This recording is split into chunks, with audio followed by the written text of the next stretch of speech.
This is Paul Schneiderman today on the 22nd edition of Sports and Stuff on Rainier Avenue Radio. I have as my special guest former Seattle Seahawk player Edwin Bailey. Edwin's also worked as a scout, a coach, and educator. I'm also here with Daniel Billis as the production engineer. I'm going to give a little background about Edwin Bailey. Edwin grew up in Savannah, Georgia, great town. I've been there before. Edwin attended South Carolina State University, where he is now a member of the South Carolina Sports Hall of Fame. Edwin played 11 seasons as a left guard for the Seattle Seahawks from about 1981 through 1991. Edwin starred in 121 games and played in 7 playoff games. Edwin has a background in childhood education. He's a community advocate. Edwin is the co-author of a 2017 book, Soul Bearer, a book of personal essays by 9 men. I want to talk about your book in a little bit, Edwin. Today, Edwin, we're going to have a chance to talk about your career, your book, and your thoughts on all sorts of stuff inside and outside football. First of all, Edwin, thank you for coming on Sports and Stuff on Rainier Avenue Radio. Thank you for having me. Happy to be here. Absolutely, yeah. I've had the privilege of meeting you a couple times. We did a forum together last year, and I got greedy. I got you on my show, too. I'm happy to be here. Absolutely. To be here. Well, Edwin, you grew up in Savannah, Georgia. Back in 2010, I took my first trip to Georgia and South Carolina. I saw your hometown. It's really a unique city. What was it like growing up in Savannah, Georgia? I found out a lot about history growing up in Savannah, Georgia. It was one of the original 13 colonies, founded in 1773, 1763, one of them. They hate me about this in Savannah, by General Oglethorpe. It was founded right after Charleston, South Carolina.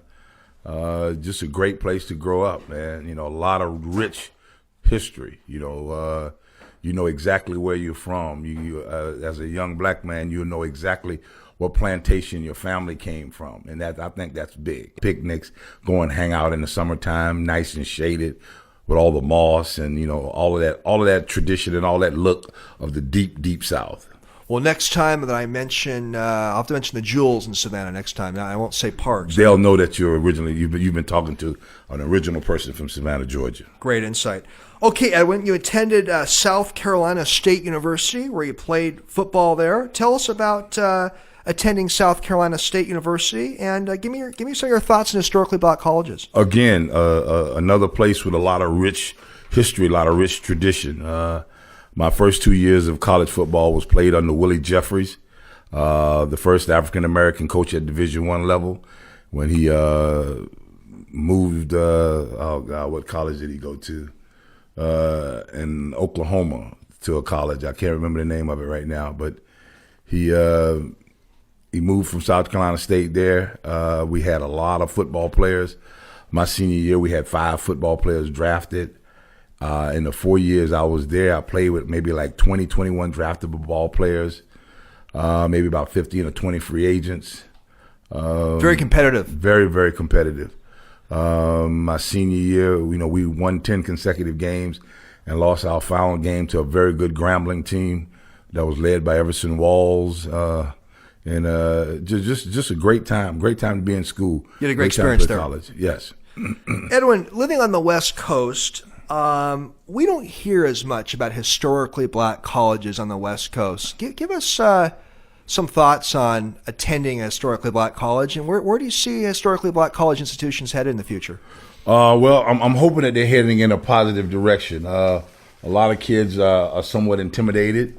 There are some people that have somewhat of a problem with it because they say, well, other schools are not called predominantly white colleges, which made no sense to me because at the time most of the schools were founded, African Americans weren't allowed to be educated. Very so true. that wasn't, so I don't even know what direction that even goes in.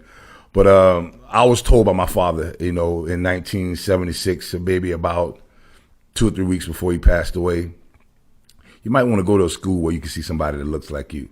Going to the University of Georgia wouldn't have been out of the realm of opportunity for me, but it wasn't going to happen. South Carolina State University gave you a comfort zone at that time in your life. It gave me the comfort zone that my family was comfortable with, that I was comfortable with. I wanted to be an educator. I wanted to work with kids with challenges.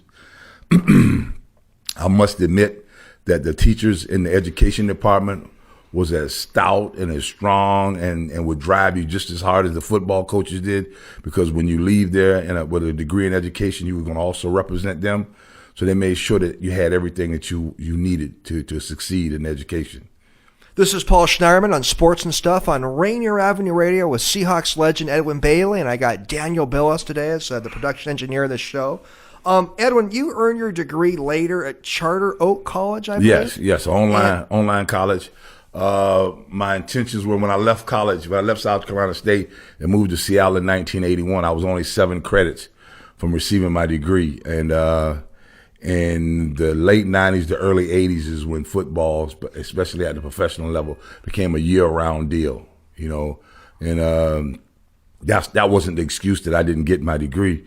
But I was working at, I think it's Evergreen Hospital.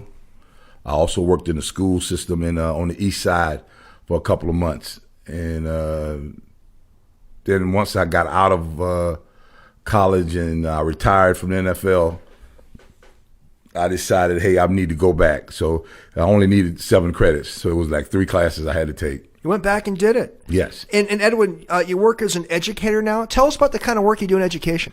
Well, I work right now in the ILC program over at Mount Rainier High School. I'm a one-on-one with a young man by the name of Tyler Ernest. Tyler Ernest has cerebral palsy. And Tyler is possibly the best friend that I have had now in the last 3 to 4 years. He was also the best man at my wedding. And I work with Tyler every day. I love the challenge. I love how he challenges himself. Tyler is confined to a wheelchair, but everybody else has a problem. Tyler doesn't, and he's he's an incredible ladies' man. He wants to work in doing the weather, preferably at Cairo. And he's the son of Miss Melissa and Mr. Steve Ernest. They are great parents. They allow me to spend every day and help educate their son. I am so impressed with the two of them that I don't know what to do. But Tyler Ernest is one of my best friends in all the world right now. Sounds like a great situation. It's pretty cool. He was the best man at your wedding. Yes, he was. That's really neat. Yes. That's really neat. Okay, Edwin. Paul Schneiderman again on Sports and Stuff on Rainier Avenue Radio with Edwin Bailey. Edwin, you were drafted in the 5th round by the Seahawks, and I believe was it 1981? Yes. Were you sure? Tell us about getting drafted by the Seahawks. I mean, the Northwest, pretty far away for a kid from the South, right? As far as you could possibly go from Savannah, Georgia. Right. And, there was never a ball player, especially an offensive line, that was drafted out of South Carolina State. I just wanted an opportunity to see if I could compete. Some people said I should have gotten drafted higher. Some people said I got drafted too high. I was a little too green, and the NFL would be a good test for me to see if I was really playing at a high level. I enjoyed my 4 years at South Carolina State more so than I enjoyed anything in life. People say, hey, college is the best times of your life. Truly, the 4 years that I spent in Orangeburg, South Carolina, on South Carolina State campus. Those are great years for you. The 4 best years of my life.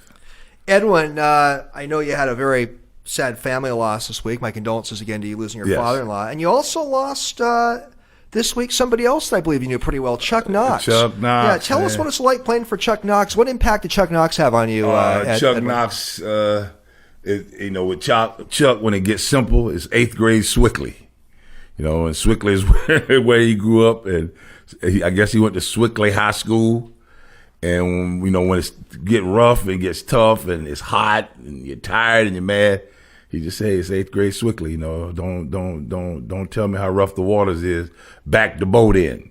What you do speaks so well. I don't have to hear nothing you say. All those Knoxisms. And he was a good coach. He was a very good coach. He gave me an opportunity to continue to play after Jack Patera left.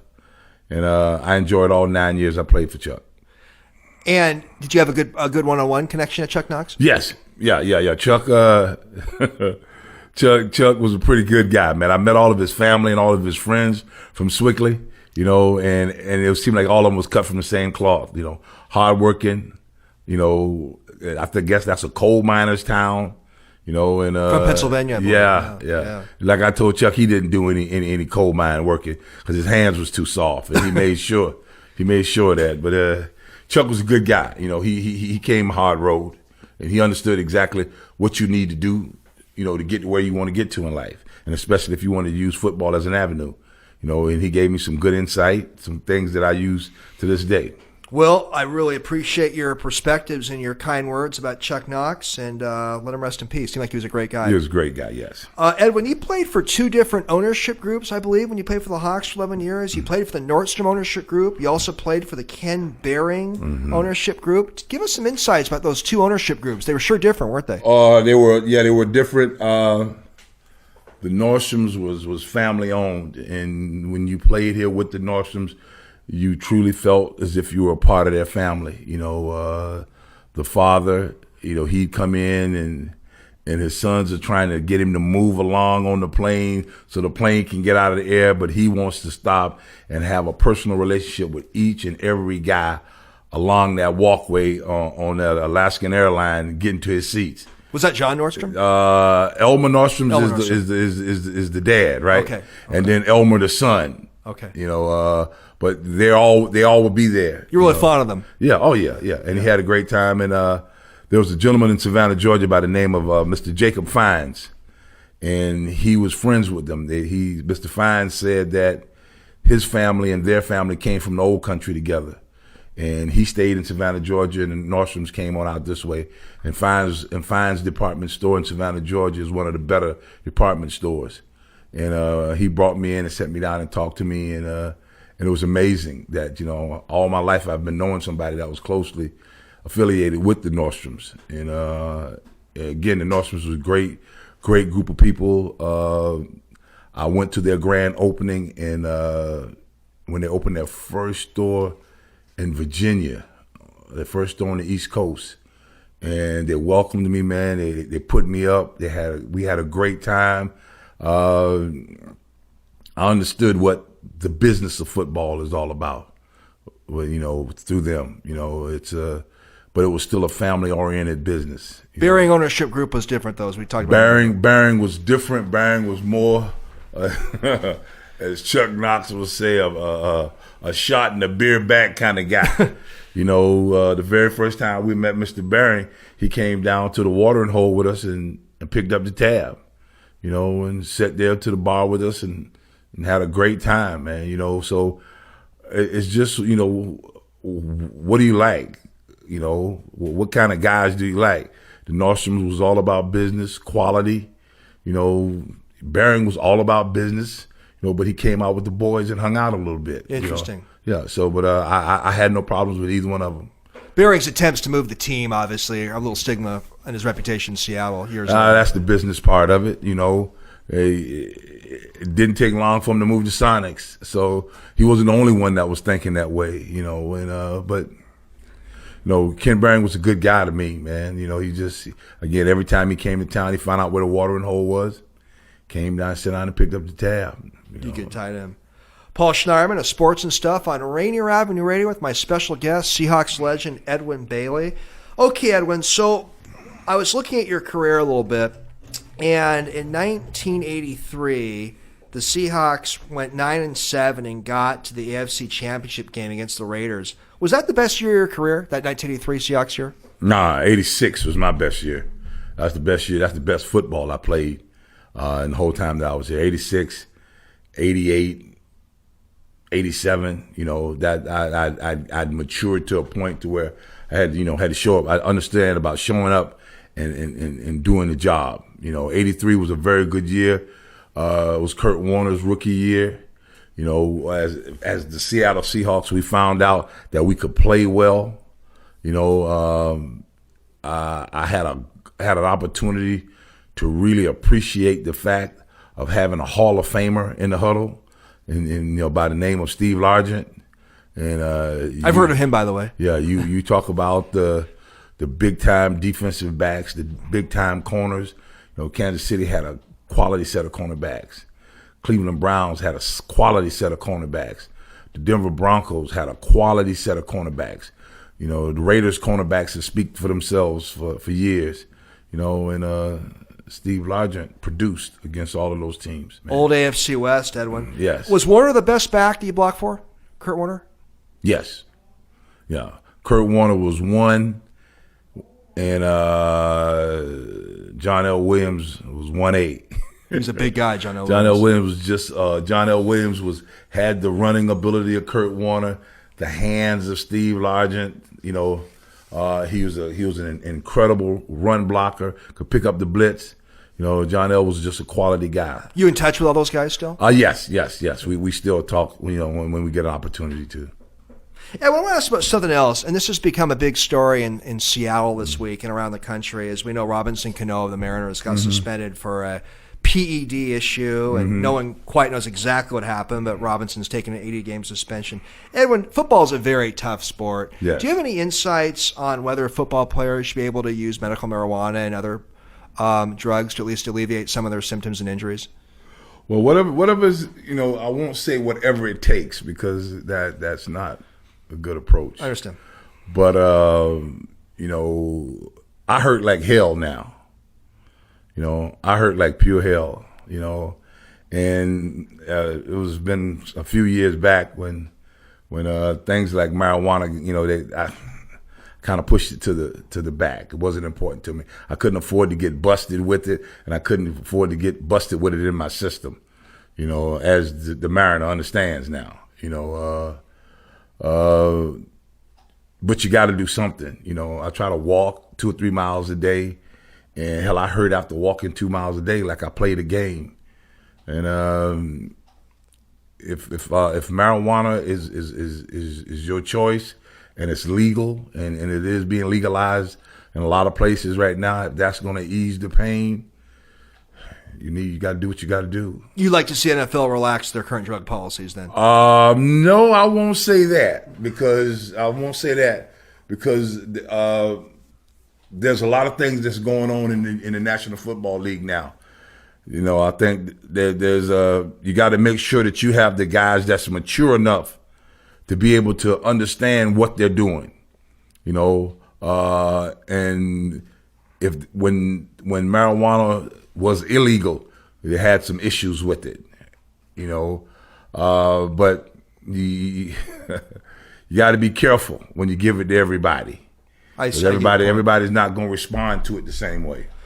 Edwin, I had a former player and broadcaster, Ed Cunningham, on my show a few weeks back. Ed Cunningham played offensive line for the Huskies, didn't he? That's right, and I think he played for the Seahawks for a year as well. Yeah. And Ed is, you know, made a lot. This story got a lot of publicity. But last year, Ed made a high-profile decision to walk away from football broadcasting because of concerns he had about the safety of the sport. Where are you on this issue, Ed, about the safety of football? And are there any reforms of the game that you would suggest that can improve the safety of the game, for example, when it comes to head injuries? Well, if they can come up with a better helmet, you know, if they can come up with a better helmet, yes. I don't even know where I am, you know. I just celebrated my 59th birthday, and I got married a year ago, and I was very concerned about the young lady that I was about to marry. I didn't want to get married, and next thing you know, she's stuck with a guy sitting looking in the wrong direction. Right. And she got a little upset when I made that statement, but it was true. I didn't want to do it. I loved her that much that I didn't want to do her that way. There's some things that has to happen. We have to be more aware of what's going on. It was cute back in the day for the guys to tell the funny stories and the guys to drink a little too much, and they call it being punch drunk and all of that. But now we find out that, you know, that comes from getting hit in the head too many times. A lot more awareness on the concussion issue. Yes, yeah, right now, you know, and I forget a telephone number. Just in the matter of minutes I've been here in Wichita State is where Willie Jeffries coached, and I couldn't remember that. That concerns me, you know. When you forget a telephone number, you know, you forget a face. You feel like you've had some symptoms. Well, there's no doubt I've had symptoms. You know, I've had numerous concussions. I played offensive guard, you know, and we were taught to lead with our head. You know, just here recently, the head has been taken out of football. You know, you can't even mention the head in football anymore. You know, and I've been retired for about 20 years now. You know, and that's pretty scary. Something has to be done. The ball players that have played and got the game to where it is today, that need to be taken care of. No doubt about it. Paul Schneiderman of Sports and Stuff on Rainier Avenue Radio with Seahawks legend Edwin Bailey and my production engineer today, Daniel Billis. So, Edwin, you coached for the New Jersey Hitmen, the XFL. Yes, back I did. I believe 2001. You're an offensive line coach, and the XFL is now defunct. But there's apparently talk it may come back in 2020. Tell us about your year as an XFL coach, and what do you think about the future of that league? Well, and let me put this out there, and I want you to help me out. Okay. I got a little few whisperings that there might be a team on the West Coast and possibly in the Northwest. And I would love to be a part of that organization. You know, I can bring them a little history. I'm one of the original coaches of the XFL, and I'd love to continue to coach at the XFL. I loved it. You know, worked for in New York, the New York, New Jersey Hitmen. It was an incredible Great name, time. by the way. Oh, Great yeah. Ran into some very interesting people in the New York, New Jersey area with the T-shirts on. You know, I'm not going to go into a whole lot of details, but a lot of interesting gentlemen. Worked for Rusty Tillman, and Rusty Tillman was our head coach. Yeah. Drew Pearson was our general manager. I thought we put together a pretty good team. You know, we were pretty competitive. A lot of young men that I'm still in contact with now, you know, by the way of Facebook. It was a good time, man. And, you know, and if the people don't realize it, the way they are watching football today, all of that's because of the XFL. You know, the camera that comes right down over the quarterback's head, that boom camera, it's an XFL camera. Do you think the XFL, if it starts again in 2020, could be a strong league? Well, yeah. It's a lot of young men out there that wants to play football. The XFL did well when they were playing. You know, you have quite a few guys that jumped from the XFL to the NFL and played well. Yeah, but it's maybe it's that time now. Paul Schneiderman on Sports and Stuff on Rainier Avenue Radio with Edwin Bailey. You know, one thing that was unique by the XFL, Edwin, is it was a single entity league. There were no like franchise owners, the individual teams. Everything was together. Matter of fact, we got paid for the 1 year of the football we played. We got paid for 2 years, which was an incredible deal for me. I enjoyed that more than anything. I bet. But working in New York, having access to Manhattan and being able to go back and forth over into the city. You know, we were practicing over in New Jersey. Can't get bored in Manhattan. No. There's always something going on in New York City, and it was incredible. And they embraced us. I enjoyed it. You know, the owner was an incredible guy. The same guy that has the WWF. McMahon. Yes.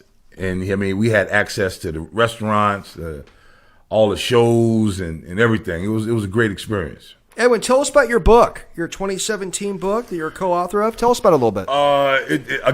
It's something that as a kid and growing up in Savannah, Georgia, that people say, well, hey, you know, that's going to be tough, man. You know, I wasn't even supposed to get a college degree, but I did.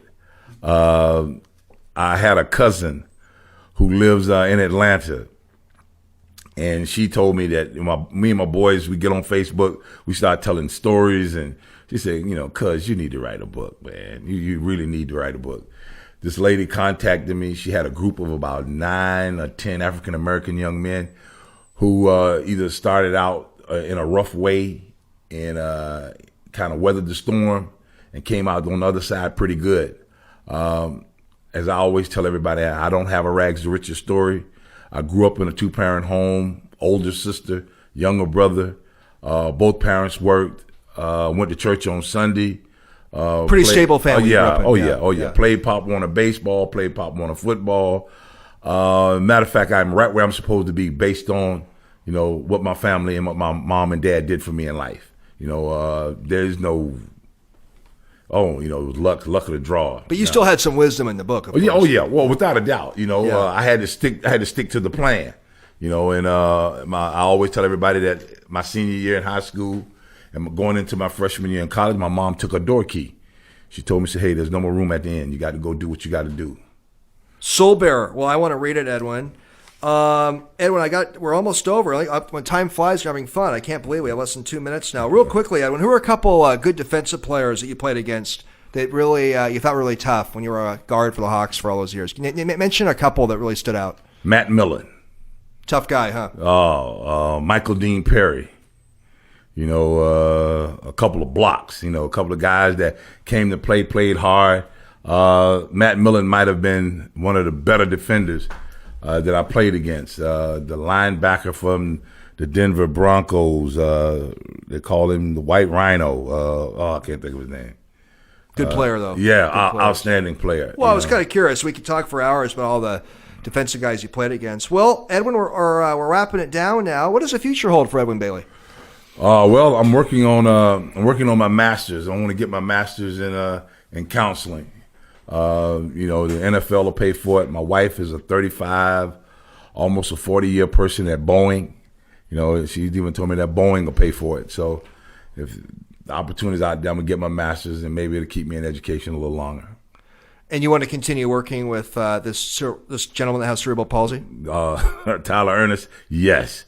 He and I are going to go. He wants to go to the University of Washington. The Board of Education is paying me, to be his right-hand man. I have no problems with that. They're doing a great job. Again, his parents are outstanding. Tyler's a great young man. Looking forward to working with him some more. Got a lot of good stuff ahead, Edwin. Well, Edwin, thank you so much for coming on Sports and Stuff on Rainier Avenue Radio, and we're gonna be in touch. Hey, I'm right here. Absolutely, Edwin. Well, I look forward to seeing you again soon. Hopefully I can do another forum with you as well. Thank you. You take care. Thank you.